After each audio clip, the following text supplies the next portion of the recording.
nous avons tellement de définitions différentes du mot « réussite », mais la plus belle définition que je puisse vous donner est la suivante. La réussite est une question d'expression personnelle. Il s'agit d'être qui vous voulez être, de faire ce que vous voulez faire, d'aller où vous voulez aller.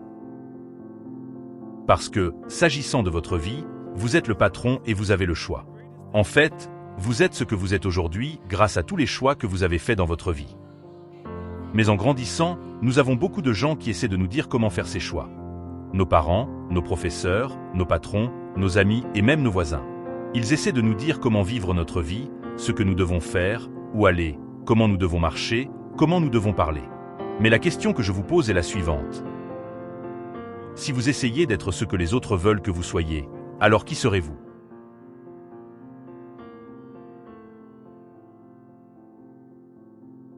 Aujourd'hui, je veux vous parler d'un sujet dont beaucoup de gens parlent depuis très longtemps. Et ce sujet s'appelle la réussite. La réussite signifie différentes choses pour différentes personnes. Mais ce qu'il signifie pour moi est différent de ce qu'il signifie pour vous. Et ce qu'il peut signifier pour vous est différent de ce qu'il signifie pour un écolier qui essaie juste d'obtenir une bonne note à son devoir. Ou peut-être pour une femme au foyer, qui essaie de mettre ses 5 enfants au lit avant 21 heures. Ou peut-être même pour un cadre d'entreprise qui travaille pour sa société depuis plus de 20 ans et qui ne souhaite que devenir le PDG de son organisation. Comme vous le constatez, nous avons tellement de définitions différentes du mot « réussite », mais la plus belle définition que je puisse vous donner est la suivante. La réussite est une question d'expression personnelle. Il s'agit d'être qui vous voulez être, de faire ce que vous voulez faire, d'aller où vous voulez aller. Parce que, s'agissant de votre vie, vous êtes le patron et vous avez le choix. En fait, vous êtes ce que vous êtes aujourd'hui grâce à tous les choix que vous avez faits dans votre vie. Mais en grandissant, nous avons beaucoup de gens qui essaient de nous dire comment faire ces choix. Nos parents, nos professeurs, nos patrons, nos amis et même nos voisins. Ils essaient de nous dire comment vivre notre vie, ce que nous devons faire, où aller, comment nous devons marcher, comment nous devons parler. Mais la question que je vous pose est la suivante. Si vous essayez d'être ce que les autres veulent que vous soyez, alors qui serez-vous? La clé de la réussite est donc d'arrêter de se conformer aux attentes des autres et de commencer à agir à votre propre niveau d'attente. C'est de croire en soi-même. C'est de savoir que ce que vous voulez finira par se réaliser, tant que vous y croyez. Vous devez avoir la foi, et la foi, c'est savoir que ce que vous voulez finira par se réaliser, tant que vous y croyez. Si vous nourrissez votre foi, vous constaterez souvent que vos craintes vont mourir de faim, car si vous croyez en vous, tous les autres croiront en vous. Étonnamment, pendant longtemps, je n'ai pas vraiment cru en moi. En fait, j'étais le genre de personne contre laquelle les mères mettent leurs filles en garde et dont les pères disaient à leurs fils « Si tu continues à faire comme Daniel Ali, tu finiras là où il va finir. » Ce qu'il disait était plutôt juste, car, comme vous pouvez l'imaginer, votre réputation est vraiment votre meilleure publicité. Je n'avais pas vraiment une bonne réputation parce que je vivais tellement en dessous de mon potentiel. Je vivais littéralement dans la cave de ma mère.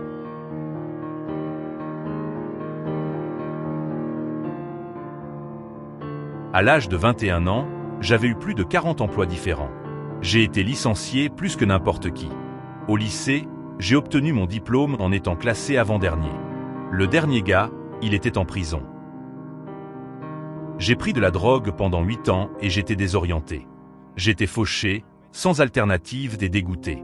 Je savais que je voulais changer, mais je ne savais pas comment. Pouvez-vous lever la main si vous avez déjà vécu une situation où vous vouliez changer, mais où vous ne saviez pas quoi faire? Eh bien, nous sommes tous passés par là. Peut-être que nous y sommes en ce moment. J'ai découvert qu'il n'y a que 3 façons de changer ma vie. 3 idées que je voulais partager avec vous et qui peuvent absolument révolutionner votre vie à partir d'aujourd'hui. Je sais que ces étapes fonctionnent, car j'ai pu les accomplir moi-même. À l'âge de 24 ans, je suis devenu millionnaire à la force du poignet. J'ai écrit 3 livres et voyagé dans des dizaines de pays. Je touche maintenant des millions de personnes par mon travail. Je crois que ces 3 principes clés peuvent changer votre vie, quelle que soit votre vision de la réussite, que vous vouliez vivre jusqu'à 100 ans ou même avoir 10 enfants ou simplement avoir une maison en haut de la montagne, dans un endroit secret. Ces 3 principes clés vous aideront à réaliser la réussite dans votre vie. Le premier consiste à lire davantage de livres.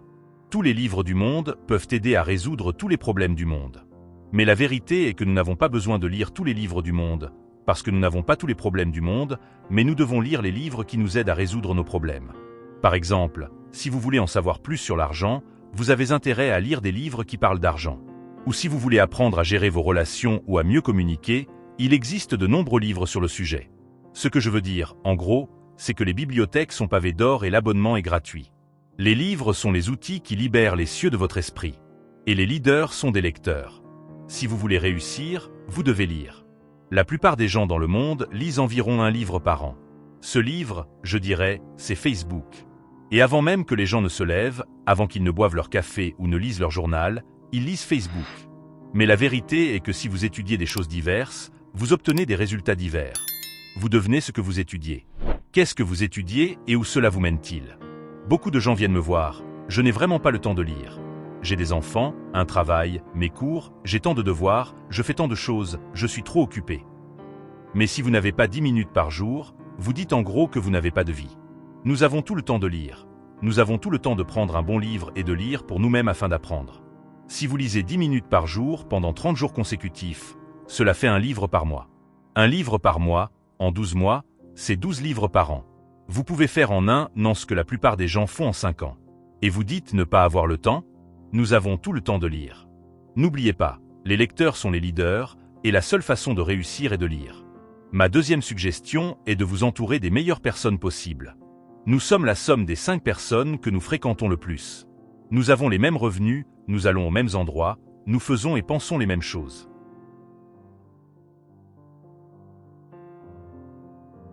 Vous devez vous entourer de personnes qui peuvent vous aider, des personnes plus intelligentes que vous, des personnes qui ont avancé plus loin que vous, des personnes qui savent ce que vous devez faire pour atteindre le niveau supérieur.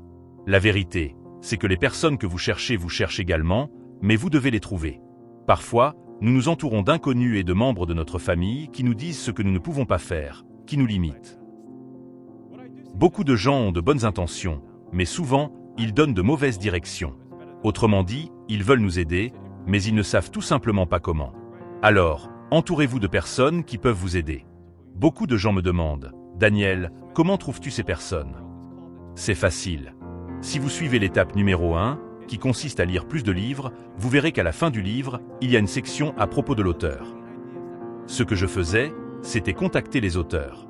Heureusement, nous vivons dans un nouveau millénaire qui nous permet d'aller sur leurs réseaux sociaux, leur site web, et ainsi, nous pouvons avoir une conversation avec eux. Nous pouvons changer en comprenant réellement ce qu'ils enseignent. Et si nous posons suffisamment de questions, nous pouvons faire de grands progrès dans notre vie. Rappelez-vous que les personnes que vous cherchez également. Alors entourez-vous de ces personnes. Ma dernière suggestion est de fixer des objectifs plus élevés. Car les objectifs vous poussent à vous surpasser. Ils vous aident à devenir davantage qui vous êtes. Ce que je vous suggère, c'est d'écrire vos objectifs. Je crois qu'un crayon émoussé est meilleur qu'un esprit brillant. Et pour impressionner votre subconscient, vous devez écrire vos objectifs afin de vous y tenir fermement. J'ai cette méthode que j'enseigne dans le monde entier, qui s'appelle la méthode des 20 idées. En gros, ce que vous faites, c'est que vous sélectionnez un objectif principal que vous souhaitez accomplir et analysez 20 idées en rapport avec cet objectif précis.